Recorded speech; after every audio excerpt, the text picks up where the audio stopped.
ስሜ ፍራት አዴት ይባላል። አሁን ማቅረብላችሁ መዝሙር ነው። ደስ ይበለን እንዘምር በእልልታ መቸገራችንን አይቶ ወረደልን ጌታ።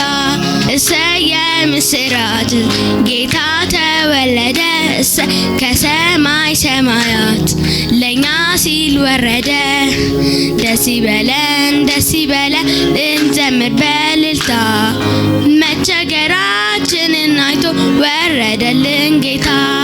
እሰየ ምስራች እሰይ ጌታ ተወለደ እሰይ ከሰማይ ሰማያት እሰይ ለኛ ሲል ወረደ።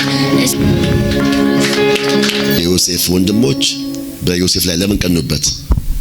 ያየውን ህልም ለወንድሞቹ ሲነግራቸው ቀኑበት። ሌላስ? አባቱ ከወንድሞቹ በልጦ ስለሚወደው ቀኑበት። ስለዚህ ከዚህ የምንማረው ምንድነው? እግዚአብሔር የነገረን ህልም ለሁሉም ሰው አለመናገር። ሃሌሉያ ተባረክሽ።